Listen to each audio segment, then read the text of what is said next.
In this time-lapse tutorial, I'm going to take you through how I airbrushed this artwork, which was completed whilst demonstrating on the Anest Iwata trade stand at the SummerNats 34 car show here in Australia. This artwork took about an hour and a half to finish. Just bear in mind it was filmed during the show, hence why it's a time-lapse, because I had to mute all of the sound, and some of the lighting isn't the best, but I still wanted to share this one with you because I did like the way it turned out. Let's get into the tutorial right now. So I'm using a graphite grey to create my base for my canvas panel, and I've got the skull background too by AirShot stencils, and using transparent black I'm just laying out my design. Now transparent black is transparent base mixed with drops of black and a bit of reducer, and then you use that and you can strengthen your tone. I'm using a fairly strong version of that tone, as you can see it standing up on the graphite grey base. Now using a thinned out white, and I'm also using an airbrush, the Iwata Micron Takumi. I'm now using that white to create my skull design. I'm also using some texture templates. This one was by Drew Blair. It's available from schoolofrealism.com, and it was the microdot template.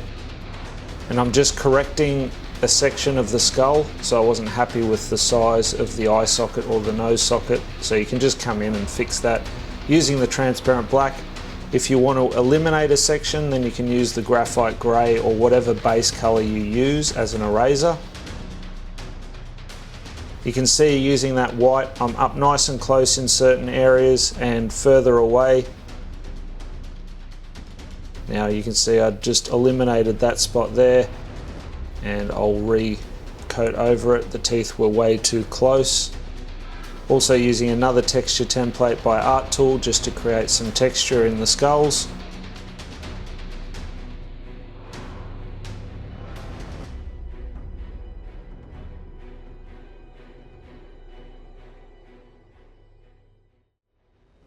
So effectively what I'm doing is sketching with my white and just building the design using that. So the template really is just as a loose design. I'm just going through and repeating the same sort of process. And I'm just making these skulls up as I go, using my sort of stylized skulls that I like doing.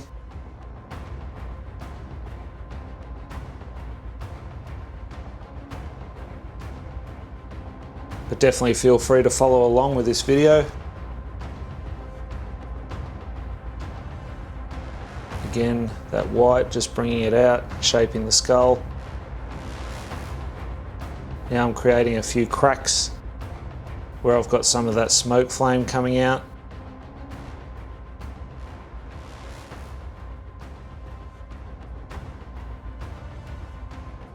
White is tricky to use, it does tip dry a lot.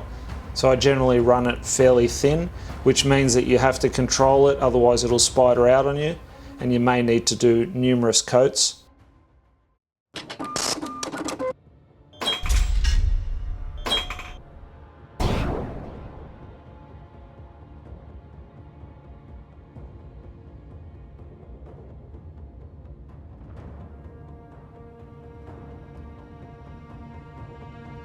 Just keep working it in.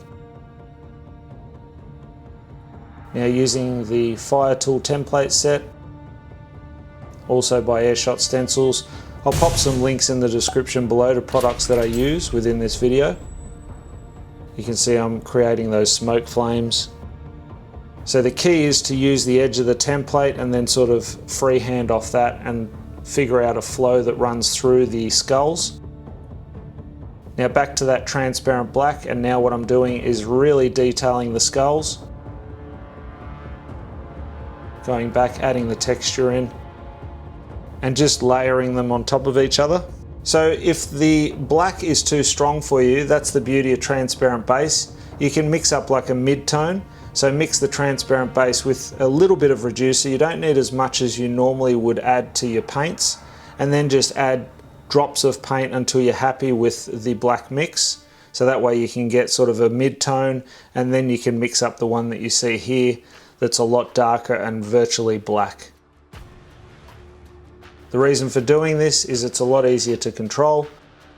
The darker mixes are very prominent, obviously, so they're less forgiving. So if you make a mistake, it's going to be harder to hide that.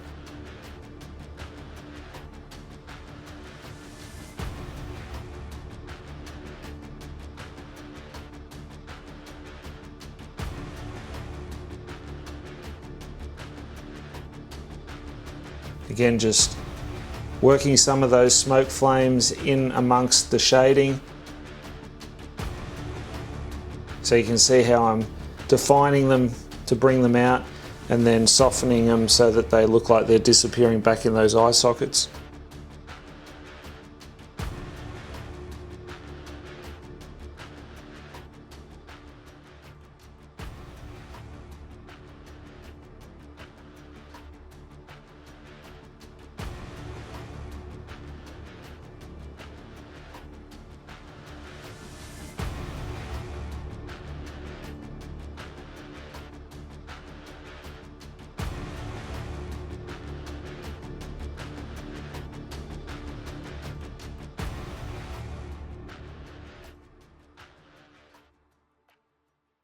Now coming in with white, doing the final highlights. So this is going to create a more three-dimensional appearance, and also you can layer that smoke flame and start to get a bit more depth within the artwork.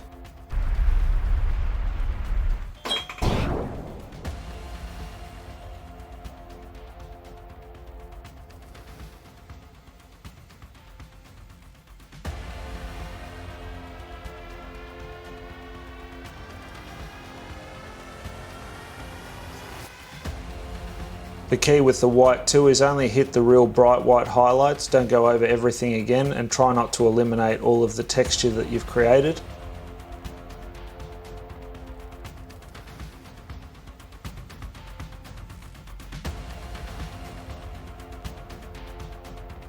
And the more you coat it, obviously the brighter it's going to get.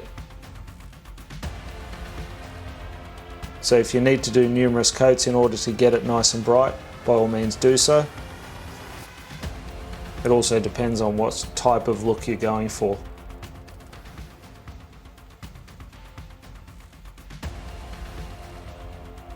This is again more of a stylized look of skulls, not a photorealistic representation.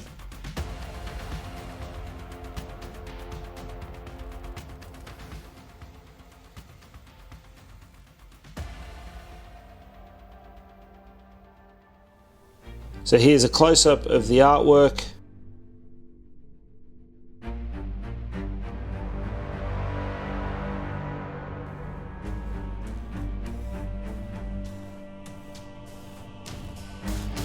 You can really notice all the texture.